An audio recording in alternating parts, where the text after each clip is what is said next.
try to record things out in the country and use some different equipment and whatnot. So Colin's getting us just about set up, and if you want to pop on and start a watch party, that would be great. Feel free to share it. Hey, Caroline. Ask questions. Say hi to Auntie KK. Hi, Auntie KK. Get in here. Get in there. Get in there. If you got anything to say, let us know.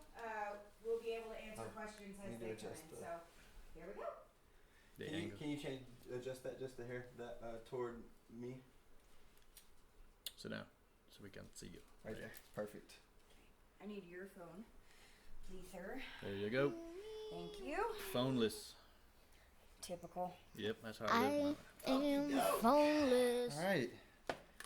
I think we're in business. We are in business. Ooh, sounds good in here. Yeah. Hello. I can't. Can I turn your Wi-Fi off? Yeah, absolutely. Okay. I'd say I can't connect. So we got a couple of platforms here, right? We have our podcast, we have our Facebook, and we have our YouTube. Oh, yeah.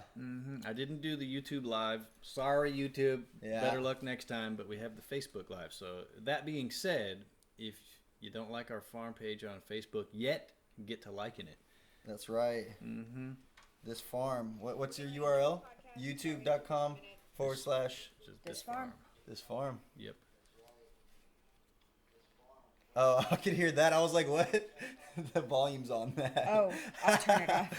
I was Sorry. so confused. I could hear something. I was Echo. like, yeah. I was like, wait. That's weird. I was That's like, that's crazy. a problem. That's okay. Echo, echo, echo. All right. So you got your live, if people are tuning in? Yep. Cool. So it looks like we got some folks. Yeah, we got some Facebook. Ooh, All we right. have 8. Well, welcome to the Ace of Spades podcast featuring this farm. What's What's up, dudes? Dudes. Thanks Sup, for. dudes? Dudes. I'm trying to adjust my freaking earpiece here. Oh, Looking good. Looking there we good. go. All right. What's going on? How's life? It is life, man. It is life. At this specific moment in history, I couldn't think of a better place to be or better things to be doing with my time. Amen, brother. Growing food. We haven't figured out how to grow toilet paper yet, but actually, I think it's hanging off that tree out there. That's pretty accurate. I was saying, was that from the neighborhood hoodlums or was that from you guys? Neighborhood hoodlum? Oh, Hey. I see. Just kidding. Yeah, that's awesome. Just kidding. I might have lynched some toilet paper up in a tree one day. Yeah. You're a goof. Nice. Well, yeah, I'm glad to be here, get the opportunity to come spend some time with you guys. Of course, too few and far between, but always a joy. So glad to be here. And then we get to do this, do a little podcast in. That's little, fun. little content for the YouTube, of course. YouTube Gotta do it. channel. Gotta have it. So, but cool deal. All right, so like I said, I would like to start with everyone to introduce themselves and just kind of roll through your names, and then we can kind of you guys can collectively kind of tell a story about how you went from living in the city and working city jobs and doing that whole hustle and bustle to moving your way out into the country. So I guess we'll start with you, buddy. I was thinking we start with you. Oh, Who okay. are you and All right. why are you here, man? All right. Well, I'm Colin. I am an advocate for podcasting and starting my own podcast. I have a solo podcast, which is the Ace of Spades podcast, which you'll see here. And we also have a podcast with my co-host, Jesus, and that is the Juicebox Podcast. So you can follow us on YouTube at youtube.com/juiceboxtv. No, Juicebox Podcast. Whoops. Yeah, and that's JOOCE Juicebox Podcast. So yeah, that's a little bit about me, and I'm here enjoying the farm life, running away from the corona, getting out of that crazy city. And I found my way to this farm. There you here go. we are. It's probably a good place to wind up. Oh yeah, it's not bad. No joke. Yeah, considering the amount of craziness happening out there, it's nice to be in a place like this. It's For a sure. little different kind of crazy on this farm, and it stays that way. It doesn't change. It's always crazy. It's always crazy. So I'm Jeff, and this is This Farm. We have intentionally named it This Farm because our name is Talbert, which is a T. So we have a little T, and then the rest of it is his farm. if you hadn't figured that out yet. Yes. We originally just bought this place to have a place to retreat and hunt, maybe vacation, that kind of a thing. And the more we spent time out here, the more we decided we didn't want to go back to the city. And again, given the current circumstances, I couldn't think of a better place to be, out here growing our own food and raising a young man the way that young men are supposed to be raised. Agreed. Yep. You're up, dude. Who are you? All right. Introduce yourself. Hello, my name is Grant. I live here. Barely, sometimes. What do you do around here? Give us a little bit about what your daily routine looks like. Chores. Chores? What are your chores? What are your responsibilities? Do you Feed chickens. Do you wrestle feed goats? Dogs. I sometimes wrestle goats. He's actually probably the best goat wrangler out of all of us because he's really little. He's really, really fast. What do you do every day at 4:30? Put up Milo. What does that mean? Go chase Milo around in circles until he goes in the right pen. Who's Milo? Our little calf. You love a baby cow? By little, you mean 250. Yeah, exactly. Nice. What's up, Joe? Hey, Mom. Joe, Is that Clayton. giblets? Yeah, we got Jimmy Joe on. What's up, Joe? Okay, so right. as we're doing this, I cannot see Giblets. the comments or anything. I can read it. Okay. You're up. Oh. Who are you? Okay. I'm Lara, and I got drug into this crazy by default. But it's okay. I wouldn't have it any other way. So I do all the cooking around here, the baking around here, the bread making around here, the jams, the jellies. Pig puller. He's a Yeah. I'm a great pig puller. True. It is. Thanks, Grandma. Yep. So, Nice. yep, we do all the crazy. Mm-hmm. So just a little bit more background. When we were in the city, I am a serial entrepreneur and business owner, and The best daughter we- in the whole world. Mm-hmm. but we decided at some point to just sell everything and move out here. And in the back of my mind, even though I'm a city slicker, I've always known that there was an opportunity for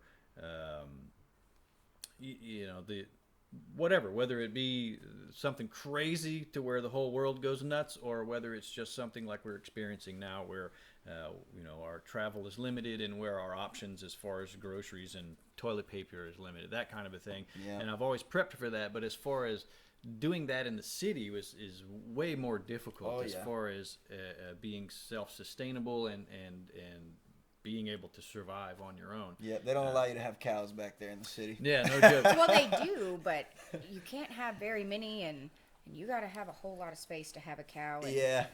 it's not a cheap. Yeah, I'll say not in your typical backyard, I guess. I don't No. know if HOA approves that kind of thing, but I hired. Hi, HOA. Hello. Hi, HOA. I'm the HOA, and I approve the cow. I approve the cat. Yep. Good one. Thanks. Yeah, yeah. heck yeah. Yeah, I'll say, because I know you guys were definitely already kind of pursuing the self-sustainability back in the city, but like you said, again, you don't have whatever. You have a backyard, right? And it's hard to have chickens and goats and cows and whatever, pigs, and have Right. all that in your backyard, and then try to grow produce on top of that, or do things like that. So yeah, We it's, got a little bit more space here. In the city, I believe we were just under 1/5 of an acre. And out here, we're just under 40 acres. So we have a little bit more breathing room. And again, like you said, we kind of had to pick and choose. Like, do we want chickens or do we want a garden? Yeah. Because on 1/5 of an acre, you really don't have a whole lot of room to work. But it was good. It was training. Yep, It was training. That's actually a really good way to put it. absolutely. Especially in the garden that we had in the city was pretty small. It was under what was that, like a 10 by 10 carport that our garden was under? 10 by 20. Or 10 by 20. And so that doesn't it doesn't allow you to grow a large variety of things, and the things that you do grow, you can only grow 1 or 2 or 3 plants of each. You can't grow 100 tomato plants Right. and 50 pepper plants and that kind of a thing. So out here, being able to have 2 separate orchards and 3 separate garden spaces, and the garden boxes, we can grow 100 tomato plants if we want to, and it doesn't bother anybody and nothing gets in the way. And so it's been interesting. You know, there's only so many things that grow in Texas because it's so hot here all the time. But what does grow really well, you could grow 200 of, and it works out really well. So it's nice to have the space. Yeah, absolutely. We don't have accurate measurement, but we've estimated we have about 10,000 square feet of garden space. So we can grow some food at this. That doesn't include the orchards, does it? No, not the trees. I'm talking about just plants in the ground, dirt. Yeah, like garden beds or garden areas. Yeah. Nice. All right. I would like to know, because I'm curious, everyone's favorite part of their day. Like, is it going to, is it your dogs? Is it your milking the cow? You know, some of those are chores, but maybe you enjoy it a lot. You know, like, what's your favorite part of your day? Or maybe even it's something that you don't do every day, but it's like, you know, one of those chores that's like a once a month chore, right? You maybe move the pigs to another, lot of land, and you like that because it's kind of exciting or something like that. So, like, what's your favorite part, I guess, about homesteading in general? Well, honestly, man, you nailed it, man. My favorite part, and it's kind of a catch-22 because it's one of the most difficult things. The property that we bought was abandoned and overgrown. So whenever it's time to move animals, it is a daunting task and it's hard work. It gets easier as time goes by because we're using them to clear the land. But moving the animals to new paddock is my favorite, simply because each animal has their own personality, right? And whenever you move them from an area that they have pretty much, you know, they've foraged and they've trampled and it, you know, they take a toll on the landscape, and then you move them to a new area and they just get excited and they jump around, and you know their personalities change because they're pumped up and they get new green stuff to eat, whether it be grass or leaves or just new dirt to stomp in. And you can see it in the way that they behave. So, you know, we keep everything predominantly in electric fencing. So we'll set up a new paddock and then open it up, and man, they just go crazy. That's awesome. So cool. That's awesome. That's what I enjoy the most. Nice. Hey, y'all, we got a Featherston in the house. Oh, yeah. Watch out. All right, Grant, what is your favorite part of your farming experience? What does that look like? Maybe my favorite chicken that jumps on my head every day. Your favorite chicken that jumps on your head every day? Yeah. What's his name? Smoke. Smoke? I used to have an ash, smoke, and a fire. The ash, smoke, and fire, those are the names of your chickens? I gotcha. And ash and smoke died. Oh, so that now happens. I just have, no. Ash and fire died. Oh, yeah. Now I still have smoke. You just have smoke? It is a chicken, but it's a rooster. Yes. It's a rooster? And it's about this big. It wasn't supposed to be this big. It was supposed to be a full-size rooster, but for whatever reason, genetically, he's little. And Grant can walk right up to him and just pick him up, and he carries him around while he does his chores. And that's awesome. He needs to become kind of a main character on our YouTube channel, I think, because we have so much fun. Hey, Aunt So Lori. he's basically your best friend. If you carry him around while you do your chores, I mean, he's your pet. Yeah. He's like your dog, more or less. Yeah, he's pretty fun. They say a dog's a man's best friend, but yours is a chicken. Which is funny because, ironically, his nickname is Chicken Nugget. So, yeah, might as well have a chicken for a best friend. Nice. All right. I dig it. All right. Lara? My favorite part of all of it, I like the birthing out here. Okay. I love to get to witness it and to interact with them and to comfort them and be a part of watching my goats have babies, and the ones that have never been moms to turn into a mom, and watch how their body reacts and watch the way that the instincts that God gave them instantaneously kick in, and they just spit out this baby, and then they know exactly what to do with it. And, you know, when you're a human and you have a baby, like, you pretty much know what to do with it, but at some point you're like, where is the book that came with this thing to tell me what to do with it? Right.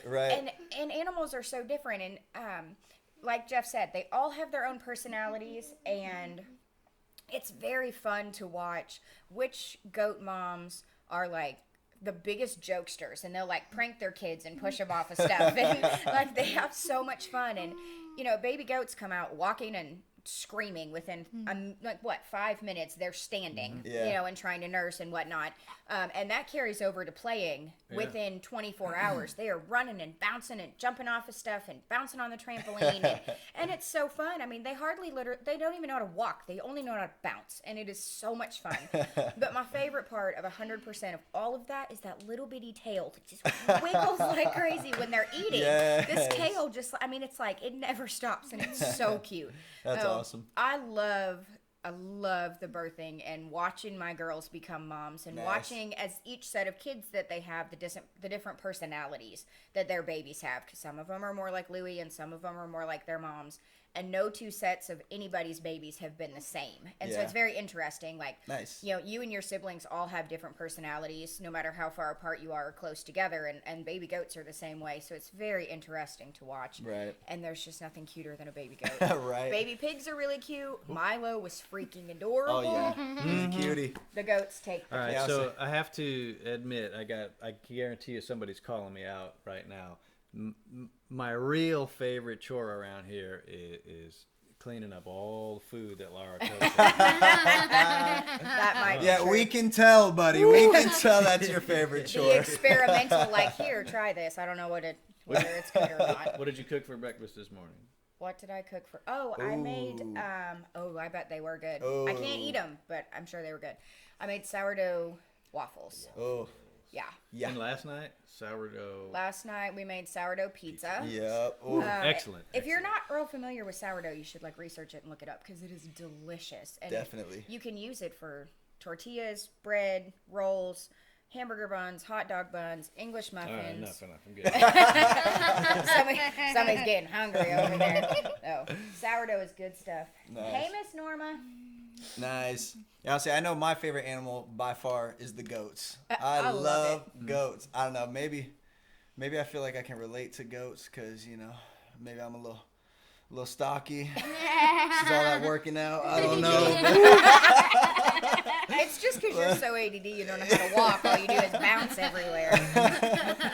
But cows come a close second. I love cows, and I think me personally, I feel like a common misconception for cows is that people always take them for, stupid animals where, if you've ever been around a cow, they are very intelligent animals. So that was, cows are definitely very close second in terms of my favorite animals on a farm. So they definitely have an interesting personality. And, our family milk cow, Jewel, is a clown, and she is smart enough to play tricks on you and fake you out and then run away from you. Okay, so that being said, this morning we have routine.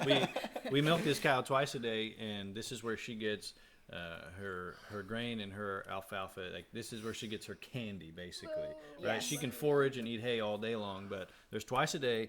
I can pretty much just open up the gate and she knows exactly where to go. So I did that this morning. I opened up the gate, went on about my business. I turned around and she is like 100 yards up the driveway. She just left to go eat grass, and she's not going to put up a fight. She knows I'm going to bring her to where the easy food is. But if she's like a kid. You take your eyes off of her. She's like, "What? Gone. You didn't tell me." You didn't give me the rules. Yeah, right. Right after Josh moved out here, we had some other company for the weekend, and it was going to storm like crazy. Like we were expecting crazy hail. I mean, they're talking like baseball size hail, like 20 miles from here. And so we went, gosh. Well, at the time we didn't have the barn built for Jewel because she wasn't milking.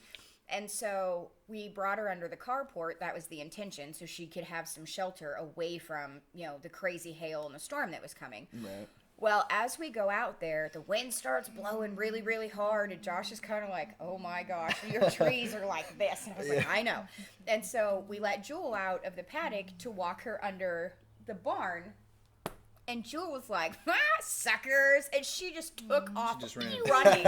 And she's not slow. And so here's my friend Melissa, Jeff, Josh and I trying to corral a 1,200-pound attitude-filled 2-year-old in an utter downpour. Oh, no. And it was to the point that by the time we got her under the thing, no. when she just conceded, she was just like, fine. And she just walked right underneath it. We were laughing so hard. And poor Josh was just like, holy cow, I just chased a cow. Yes, you did. Thank you. It was so hilarious. Funny. That's so She's funny. such a pill.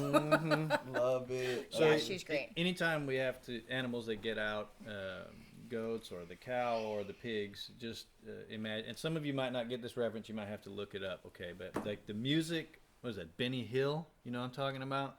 Benny Hill. If you don't know who look it up. And it's audio that you want to hear, and it's just this goofiest slapstick comedy, but constantly just running around aimlessly, basically chasing your tail. Because the reality is these animals, they want the easy food. They're going to do what you want them to do. They're just not going to do it when you want them to do it. Yes. So really, chasing them around is pointless. Pretty much. And we do it anyways. Yeah. And there's really, I mean, with the goats, they're small. We have miniature goats, so we could catch them and pick them up and like put them back if things got really crazy. You can't exactly pick up Jewel. No. And if you were to like, you know, grab onto her collar thinking, you know, like when you finally catch your dog and you grab the collar, like they stop running. Jewel's like, you better hang on, girl, 'cause here we go. And she'll just drag you. And it's like, how do you make this thing? Where's the brakes? Like, she's crazy. You know, That's so funny. You know how you make her break? How? You grab her tail and just... Yeah, you can use their tails. But... Hi, Michelle, Ginger. Hey, Michelle. Hey, Miss Misty. Ginger. Or- Hey, Miss Misty. Or you just go grab her ear and just turn her around. That doesn't always work. She just shakes her head. Yeah. Nice. I like it. Okay. We'll swap gears on that one. What's your least favorite part? Is it the, you know, maybe you miss being around people. Maybe you don't like getting dirty. Maybe you don't like, you know, whatever. What is it that you dislike about the lifestyle? So kind of the same thing as I was saying before. It's kind of a catch-22 because the way we do things out here is not necessarily traditional. So I don't have to deal with. I'm just trying to set this up here for a moment because on a traditional farm, this chore would be much more difficult and much more disgusting. But we move our animals a lot, and anywhere that they have to stay for an extended period of time, we use a lot of wood chips, so it doesn't stink. Okay, so we don't have to shovel. Yeah. You hear about I had to shovel the horse stalls. Yeah. We really don't have to deal with that, except one area. We have a barn that we keep the milk goats in, and they spend a lot of time. Unless they're out foraging, they're just hanging out underneath the barn. So long as we keep a ton of wood chips in there, it still doesn't stink. But over time, it builds and builds and builds. And then I get to go in there and scrape it all out. Scrape it up. At that point, once you unveil what you've been covering up, then it doesn't smell real nice. And it is hard work. That sounds like a crappy job. It is the crappiest job on the farm. And not only that, I try to time it. But you can't avoid heat in Texas, so you know for sure. Yeah, And I was gonna say the only time you could avoid heat, you'd only be able to clean your stall once a year. So Pretty much. and if you miss that 5-minute window, Yep. Nice. How What about what's your least favorite, bub? Having a broken four-wheeler. That is a tough one. That is a tough one. That is a tough man. one. You see All right, well, how that's true. rough the kid has Yeah, his that life. is If that's tough. the worst thing that happens, is his four-wheeler's broken, I would say we're doing okay. That's a tough break. That is hysterical. All right, I'm gonna get a mini Jeep anyway, so There that's you go. okay. One of those like electric ones, or a plastic Barbie one? Oh or what? no! No, like a metal roll cage. Okay. It's like Like racing go-kart style? mini- yeah. Okay, there you go. Nice. And I'm gonna go out in the field and just. Dang, you can peel out when you're on dirt, dude? Yeah. yes. More like peel off his skin when he falls here. All right, you're up. Nice. My least favorite. I'm Yeah. really trying to think of what is my very least favorite. I think my least favorite of all is Definitely kind of anything in regards to the pigs. Yeah. I'm not a fan of the pigs. You hear the way she talks about me? I am not, I don't care to participate in moving them. I don't care what anybody says. They do not listen. They respect Jeff very well. You know, he sings to them, and so, you know, it works. Big. Yes. Big. But if he's not home and they get out, we cannot get them back in. Yeah. They will not listen to us. They don't care about a food bucket. They're really stubborn and difficult, and I don't like the pigs. That's I love funny. the babies. I hate the big pigs. And along with that, I don't like to feed the pigs. I don't mind if he's already got it mixed. That's not a big deal. I can chunk food. It's not bad. But Yeah. if I have to get in there, I'm not real happy about it. They're really big. I don't know why Jewel doesn't scare me, but she doesn't. But Yeah. I'm just not. Pigs are different, though. Yeah, I'm Yeah. not a real big fan of our big pigs. None of them are aggressive or mean. They're like big stinking dogs. Like if you scratch Boris's back, he makes this noise and he squeaks. Exactly. And then he falls over so you can scratch his belly. So by no means are they aggressive, but maybe just because I'm the same height as they are, like I don't like the pigs. Yeah. That is my least favorite is dealing with pigs. Nice. Okay. That's understandable. That's Yep. understandable. Say backtrack. I feel like my favorite part would be getting to play on heavy machinery, but that's just me, buddy. Get to go out there, play on that bulldozer, knock some stuff over. Yeah. I feel like I'd have a good time doing that. Yeah, it's tough to stuff pick a favorite and a least favorite because there's a lot of really cool stuff that we do out here, and there's a lot of backbreaking, difficult. I mean, Lara was talking about new life on a farm. Well, there's also a lot of death, that happens on the farm as well. Right, So right.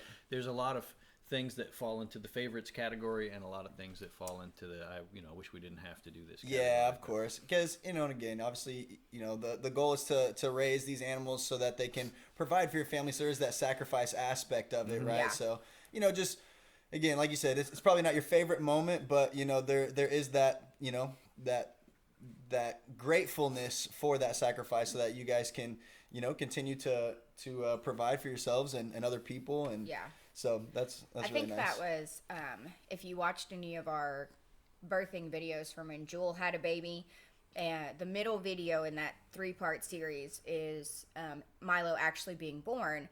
And if you watch my reaction, I'm like, oh, it's a boy. Dang it. Because I know, and we had agreed ahead of time, if she has a bull calf, he is going to turn into a steer in a year and a half or two, then we butcher him and we have awesome steak and and hamburger and whatnot for us. But Ginger said she's with you on the pigs. oh, I know. Thank you, Miss Ginger. But it broke my heart because the minute that baby hit the ground, I mean, it's like a human baby. You just fall in love with them. Right. And we waited and waited and waited for that little monster to come out. And the fact that was what we got for Christmas is the greatest. Gosh, it was wonderful. But it broke my heart because I knew instantaneously I just see this big T-bone steak on a plate. And I was like, Healthy food. dang it. Like, I don't know. We wouldn't have kept a girl anyways. We would have sold her. But, Right. It just breaks my heart because I know what the fate of him is. But I'm thankful that we have food that's coming, Right. in a year or a year and a half. Yeah, So, for sure. and it will be darn tasty. His little booty gets a butt massage every single day. So those back steaks are going to be super tender. That's funny. I know. I It's love silly. it. Yeah, but he's a cute little guy. So by he's little, you fun to mean have around. 250s. Oh yeah, I say that. Yeah. So what's your least favorite part about being out here? Ooh, see, that's tough for me because when I have the opportunity to come out here, I'm typically on vacation. So I can maybe answer for some of the folks that come visit, because one of the questions that we get asked that ends with a big sigh is, what's When are you your Wi-Fi password? Yeah. We don't have Wi-Fi, right? Oh, I was going to That's go funny. with, when are you going to fix the driveway? Oh yeah, that one too. I was gonna Never. say, so my least favorite part about coming here is probably similar to one of your, is having to eat all the great food that comes out of this house. It's so difficult because try to be mindful of this wonderful godly body that I have here. Hey, you were This chiseled, twisted blue steel. And then I come here and there's a loaf of banana bread. With your name on it. It's right there with my name on it. And I have to eat the whole thing.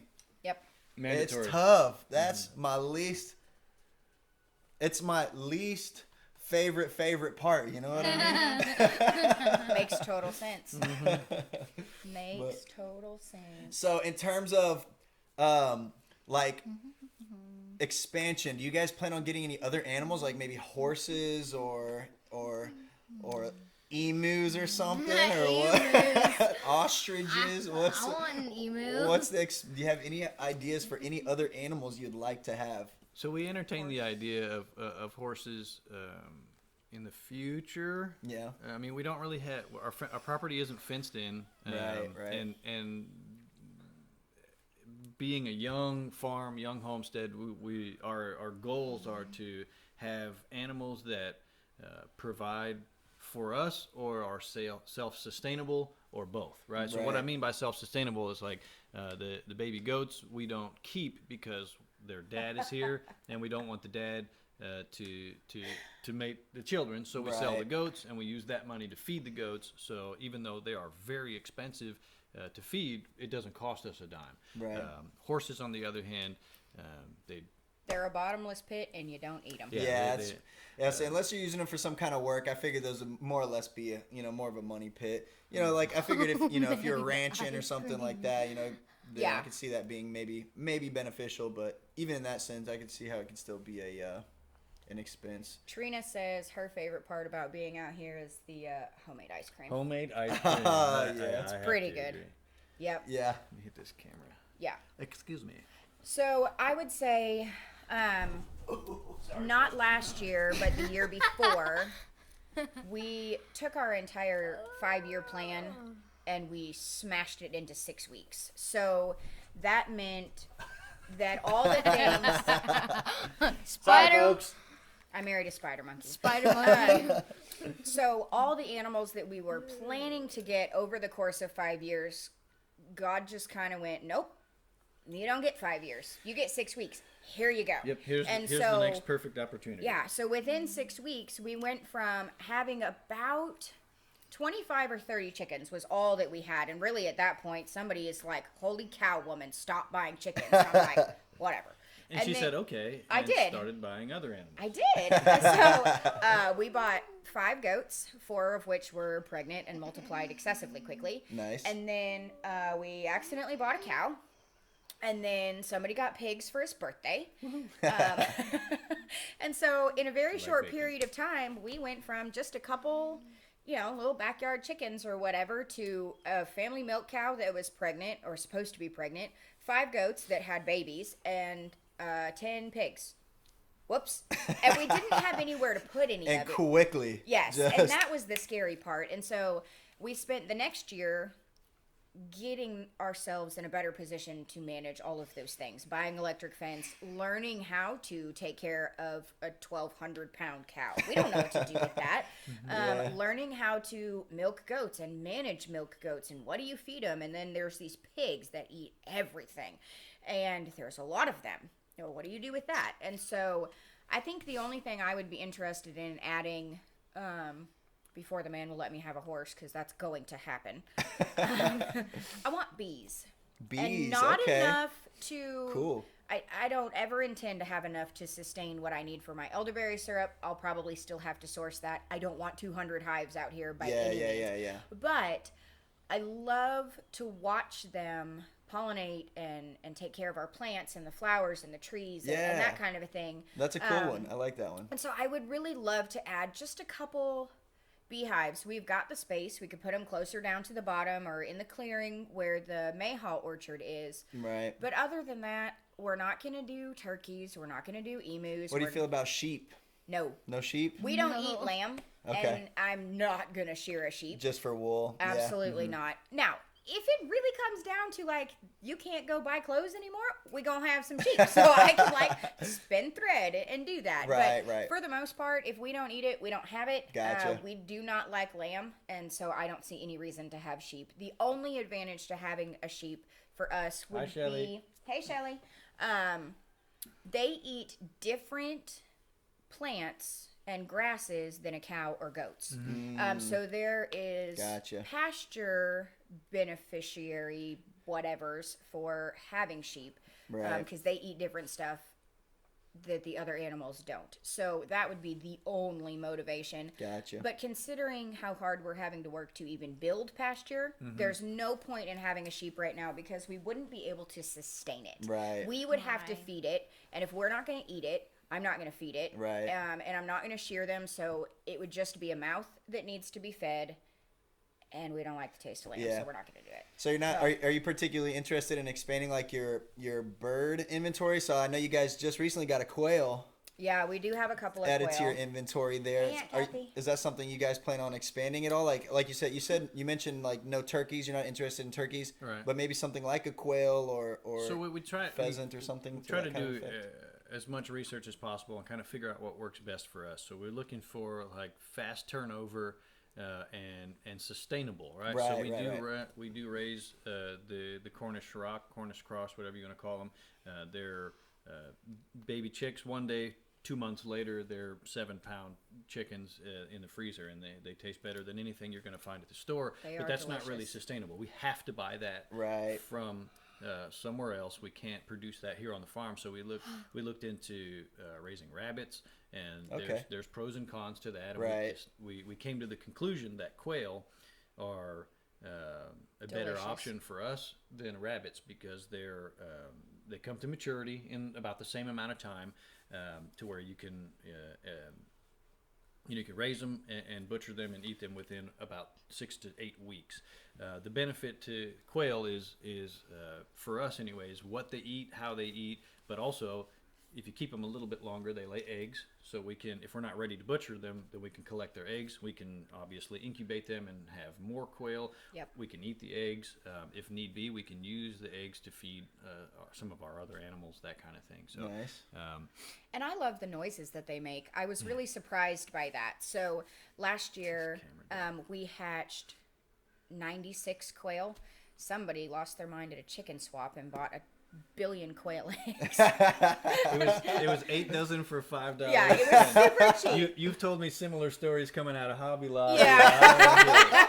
Anyways, and so as we raised them, number one, I was very shocked at how small they are when they hatch. I mean, Yeah. quail eggs are teeny tiny, and we hatch a ton of chickens. But when all of those hatched, I was like, golly, they're like an inch Tiny. and a half tall. They're tiny little bitty things. That's crazy. And then as they grew, they make this really interesting noise. And so I would find myself hanging out by the quail brooder because I love Thanks, the Aunt Irene. sound that the quail makes. Yeah. It's a very unique. I can't make it, so don't ask me. I'm not going to. But it's Come on, just give it your best shot. I don't even know how. It's all But good. I love the noise that the quail make. I was really shocked by that. And they sure are delicious. My goodness gracious. Nice. Love it. Christina. Nice. Christina. Hey, girl. All right.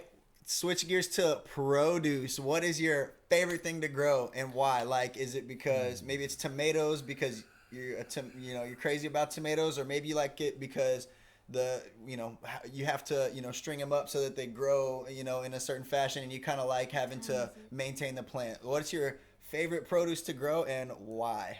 Man, that's a tough one. Right, it is. See, because me personally, I guess I'll kind of start. Like, I loved growing peppers, but I love peppers, right? Like, and peppers have, the highest, vitamin per, like ounce, I guess you Right. call it. So, peppers for me were like one of my favorite things to grow because I just like to eat them. Yeah. So, curious to hear what your favorite is. Yeah, that's. But I kinda- also like tomatoes, Yeah. It's Yeah. tough. That's a real tough question because my gardening experience and gardening skills are not a great story to tell. I mean, I pretty much collect as many seeds as possible. I put thousands of seeds in the ground. Yeah. And it's track record's gotten much better out here because we can spend a lot more time and effort doing that. But in the past, it's like I'll plant, for example, for every 100 seeds that I plant, maybe 30 of them will actually produce something. Right. You know, just never. You know, whatever, you get what you get, and that was just fun for me to be able to play in the dirt and get something out of it. That absolutely. was going to help.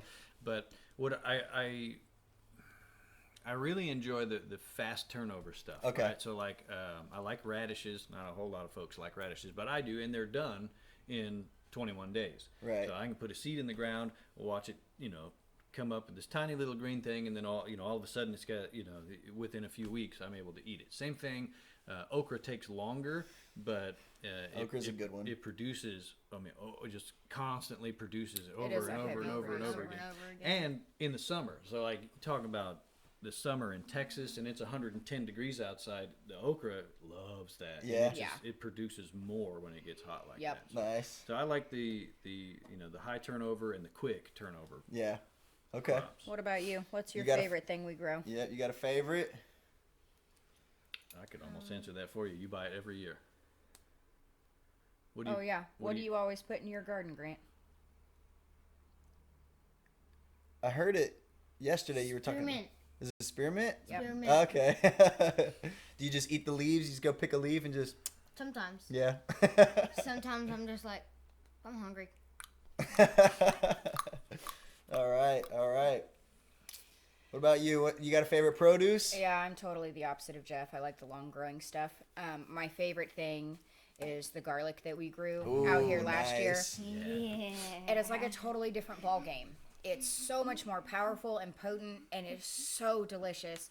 The onions that we grew, we were talking about this morning at breakfast how nutrient dense food is when you grow it and Yeah. you don't put a bunch of hormones and chemicals and crazy stuff in it. Right. Well, the onions that you grow out here as well, to produce the same flavor, you use a half of a homegrown onion versus a huge onion from the grocery store because it doesn't taste like anything. Right. But the ones that we grow out here are insanely powerful and Yeah. potent, and it's delicious. So I like the long growing stuff, but part of that also is because you put it in the ground and you walk away. Yeah. And then in Nice. 6 months, you're like, what is that? Oh, my garlic's ready. Okay. Like, it doesn't Nice. require trust, you don't have to tie it up. And I like that kind of stuff. Yeah. From a visual standpoint, I think my very favorite thing that we grow is the peas. I don't even eat peas, but I love the shape of the leaves. They're very florally and very girly and curly, and I like them. Nice. So, I would say the best thing that we are good at growing is freaking jalapenos. Golly, my mother will Yes. agree with that. I love a good pepper. Hi, Linda. Hey, Miss Linda. Say hi to Miss Linda. Hi. Nice. Okay. All Yep, right. that's my favorite. I can dig it. Do you have anyone that would like to ask a question that haven't I seen have not any. touched on? No, Aunt Kathy says that Uncle Terry and the boys like to hunt for quail. Oh, yeah. Yeah. Well, Yeah. say if anybody's got any questions, feel free to Yeah, shoot 'em ask on. us. Yeah, blast them on. Yep. So one thing that we strive to do out here is to keep our animals in as natural of a habitat as possible. So we, like I said earlier, we run a lot of electric fencing around here. The only things that are permanent, Miss Linda gave us a heart. the only thing that's permanent as far as fencing out here is the goat barn, and then and where the milk stanchion is for, basically where both of the milk stanchions are, Yep. for the goats and for the cow.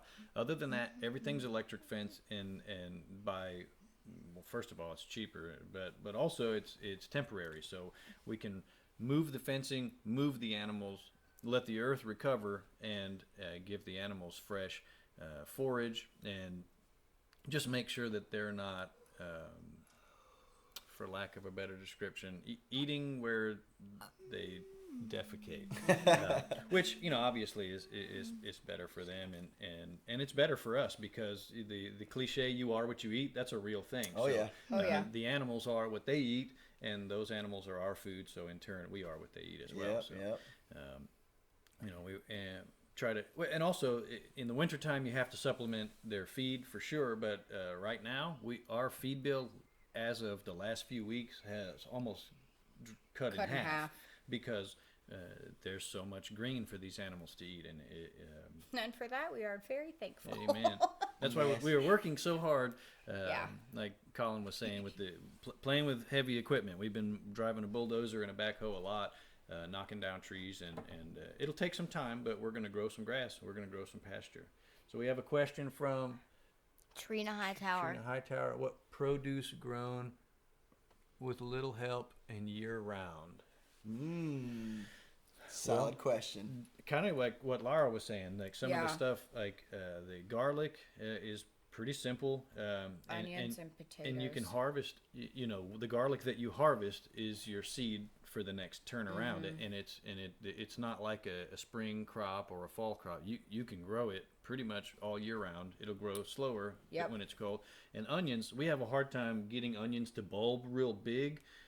But they will produce onion greens, which taste exactly like the onion, time after time after time. So we have one onion that's on a patio of our cabin out here that's like 4.5 years old. No joke. We planted it when we bought the property, not even when we moved here. Yeah. So it's literally 4.5 years old, and we just go cut the green tops off of it and cook with them all the time, and they come right back. Yeah, that's cool. Now, and that's kind of a loaded question, because if you're talking about planting in the dirt, then there's only certain things. But we have plants that we grow in the windowsill. So if you like to eat greens like lettuce and that kind of stuff, or radishes, that kind of thing, you can put in your windowsill, and so long as the temperature in your house is to their liking, you can grow that stuff year round as well. So. To that point, you had mentioned that, for instance, like garlic is also the bulb for your next, crop. What does that look like? You just take one clove and you just shove it in, or? Yeah. So, and I'm sure there's a number of ways to do it, and we're no experts by any means. Right. But what we've done in recent history is we'll harvest the garlic. Lara actually made a video that's on YouTube of how to braid it, so you can hang it up and let it dry, right? You want to let it cure. Right. And garlic will store for a really long time. So we basically don't keep seed intentionally. We just use the garlic until you start to see the green shoots coming up. Yeah. And then we'll just peel them off, and you just, one piece at a time, just like what the clove that you would pop off to cook with, you pop it off, put it in the dirt, put it in the ground, and it'll, over time, it takes a long time, but it'll grow a whole head of garlic.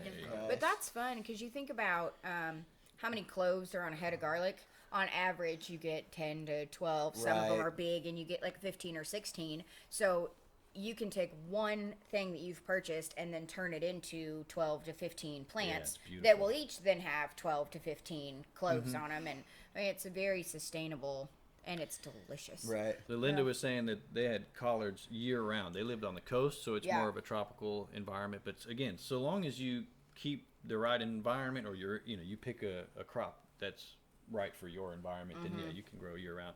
One thing I was just telling Colin about that we'll share with you guys, and if you watch our YouTube channel, you've seen it, because I'm stoked about it, is I read somewhere that certain plants, pepper plants and tomatoes, are perennials, and that blew my mind, because we plant them every year and then they die, and then we have to plant them every year. So I looked into it, and they are perennials in the right environment. So we said, you know what, well, let's produce the right environment. So we took jalapeno plants that were maybe 4 or 5 inches. We bought from the box store, put them in the ground.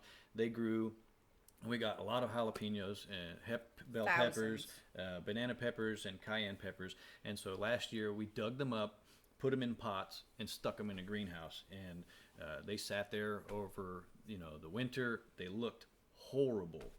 They didn't. I'm sure we could do a better job of keeping them in better shape, but they looked horrible until springtime came. And you start to see the buds coming back, and the leaves coming back. And Lara cleaned up all the dead leaves and all the brown stems and cut them off. And we just recently put them back in the ground. So instead of planting these young jalapeno plants, I mean, they're 3 feet tall. They're huge. Yeah. I would say within 4 or 5 days of us putting them in the dirt and the temperature getting right, all of a sudden, there's white flowers everywhere. That's awesome. There's jalapenos out there already. Yeah. Nice. Which is awesome. That's Trina cool. says, how are your strawberries doing? Ooh. They're delicious, thank you. That's our favorite snack box. We go out there pretty much every day, and right now we can typically pull like 4 to 6 strawberries out. As early in the year as that is, that's pretty stinking good. Yeah. There's probably 100 to 150 strawberries growing currently. They're little, but they're coming, and well, that's they're another so good. one of my favorites because it reproduces That's on a its good own, point, right? yeah. So like you plant one strawberry and it will produce however many strawberries it's going to produce, but before it goes dormant, it starts to send off runners, and those runners will root themselves and become their own plant and produce strawberries. So we plant a couple of them Hey, come here. every year, and then by the end of the year, the 12 that we put in are now 25, Nice. Yeah. or whatever the case may be. Right. Yeah, it's really Nice. cool. I do like the strawberries. I forgot about that. Very nice. Well, I think we're kind of coming to a close here. Do you guys have anything that you would like, any like feedback on? Like, would you like to ask, the viewers for, any feedback, or do you have any questions? You're looking for their opinions or anything like that? Anything you'd like to ask? Do you want to ask about Yes. subscription boxes? So yeah, we've actually been reaching out to folks on the different social media platforms and asking opinions. Our next business venture is to share what we do here with all of you, if you're so inclined and interested. We're basically putting together monthly subscription boxes. So we biggest question we've had so far for our friends and family and viewers is what would you expect if you're paying $50 or $100 or $200 a month for goods? What is it that you want? And we've actually been hit with some pretty interesting ideas that we didn't even think of. Thanks, Joe Clayton. Yeah, exactly. But Love it. And not everything will come from this farm in particular. We have networked with like-minded folks. We know other farmers that produce a ridiculous, like tons, literally tons and tons and tons of produce. So we'll be networking with them. Very good friends of ours produce grass-fed meats, beef, pork, chicken, turkey, that kind of thing. So we'll be networking with them as well to bring that stuff to you guys. But beyond that, we had some people bring up ideas like recipe cards or calendars or T-shirts, that kind of a thing. So we just want y'all's opinions. Yep. Because again, if you're the customer and you're buying it, we want to give you what you want and beyond. So. Well, cool deal. Who's that, Courtney? Hi, Courtney. All right. I dig it. Okay. Well, that gives them something to think about. Yeah, and for sure. Then they can. Where can they go to submit? Would you prefer them to reach out to you on Facebook or? Yep. Okay. On our Facebook page, you just search This Farm, little T, big His Farm, and there's polls on there you can fill out and questionnaires, and you can always just drop a comment on something or send us a message or whatever. We're pretty good about getting back to people in a pretty timely manner. Yeah, so I'm social network challenged, but we are on I'm not. I got it. Facebook, Instagram, definitely the YouTube. We try to put together at least a couple of videos a week for entertainment purposes. And we'd certainly appreciate sauerkraut. Sauerkraut, yes. Oh man, Miss Linda, you're killing me. No. I love to eat it. Jeff She loves doesn't it. love to make it or eat it. But I don't mind to make it, but I don't particularly care for the smell, and I'm not going to eat it. Not my thing. But anyways, we appreciate you guys joining us and commenting on here. But feel free to interact with us on these other platforms as well. To whatever your likes, but mostly we like the thumbs up. But we want to see comments from you guys, whether it be on Facebook or whether it be on YouTube.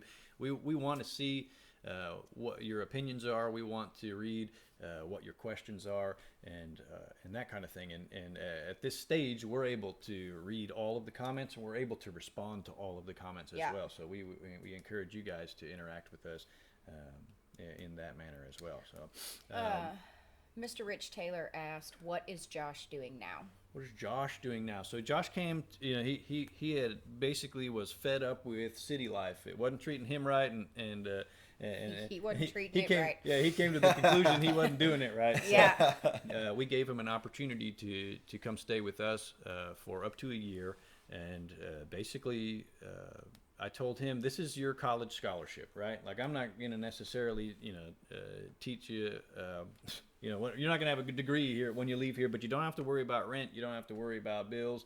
You just need to focus on, like, who you are, who you want to be, and where you're going with your life. And he took that opportunity for about 9 months and worked his tail off on this farm. Yes, he did. And he fell in love with it. So the job that he chose is literally 4 or 5 miles down the road from here. And he works with some of the folks I was talking about earlier, Shady Grove Ranch. They grow, I can't even Beef, tell pork, you. chicken, turkey. Yeah, they have a very successful Eggs. business, and it's all non-GMO, no soy, all grass-fed and meat. So beef, pork, chicken, and turkey. And they have eggs. Really cool operation. If you get an opportunity to come out to East Texas and go to their farm tour, Yeah. they do that, I think, once or twice a month. Once a month, and it's usually on an opposite weekend from when our farm tour is, Thanks. so that we're Mm-hmm. not overlapping anybody's stuff. Very cool. But he's doing very, very well, and he works. He is a resident intern there. I mean, he makes whatever. That's how he makes money, and he is learning. He loves it. Yeah, He absolutely loves it. he's learning how to be a farmer, rancher, all that Yep. fun stuff. So. Very nice. Miss Libby says, is it hard for Lara to have to make foods that she does not like to eat? Nope. Or- it's not a problem. Or can't eat. Is that that's got to be tough sometimes. that part is a little bit harder, making sourdough waffles for people to watch you like drool over them. Yeah, that's hard. Yeah. But for the most part, it's not really difficult because I love to do it. I Yeah. love to cook and I love to bake, and so I feel like you love to serve in general. I so do. That's like a way, in and a home that's my environment you love can do that. language is feeding people. Like Yeah. I love to do that, and so And our love language is to eat. yes. So no, it's not hard, and there's definitely times that like somebody will come to visit and they're like, "Hey, did you want a bite of my cookie?" I'm like, "I'll kill you." Sure. Sorry. On No. accident. Yeah. Sometimes. Sorry. So no, it's not hard. Funny story. Once upon a time, probably close to 5 years ago, when Jeff and I were dating, I made a big sheet pan of cinnamon rolls. And I took it to Jeff's Yeah, house I for remember. Jeff and his big kids. Wasn't me. And the big kids did not get any because these two chubby bunnies over here literally ate an entire 9x13 Ooh. of cinnamon rolls Oh, in one sitting. Whoops. I don't see so- any chubby bunnies over here. So, I love to feed people. I'm not to me, buddy. I don't care. It's really fun. I don't mind at all. Nice. Hey, Bruce. Well, cool deal. Well, I think that's pretty much all the time we got. Is your URL the same across all of your socials? So facebook.com/youtube.com/this farm. Yep. And then Small T, Instagram is This Farm TX. This farm TX. Yeah, we'll Yep. post all the links and also whatever links you have for your podcast and your joint sure. podcast and all of that kind of stuff. We'll make sure Absolutely. that these folks have access to that as well, so they can keep up with Mr. Colin. Yep. And, Joe keep up Clayton with it. says, I think I missed those by a day. yeah, He probably did. Yes, yeah, Joe, you probably did. But you can come visit, Joe, and I'll make you some. Yes, Just please saying. come visit. I will make you some. Please. And then I'll make you a pan to take home in the truck that you don't have to share, and then I'll make you a pan to take home to Bree. So, for sure. Well, cool Yeah. deal. Well, all right. Well, again, thank you everyone for tuning in and hanging out with us. Thank you, This Farm, for chatting with us and Oh, yeah. giving us a little rundown about your lives. our lives are crazy, Yes, they are. but it's fun. Yeah, well, we appreciate you bringing all the equipment, Hey, setting all Kelly. this up, and giving us this opportunity, man. For sure. Absolutely. Yeah, it's been fun. And Oh, yeah. now that we have posted it on the internet, it will live forever. It will live on forever. Hopefully, we didn't say anything too stupid. All right. We love all of you guys. Thank you again. And we'll catch you on the next one. Bye. Thanks, Bye. guys. Bye-bye, buddies.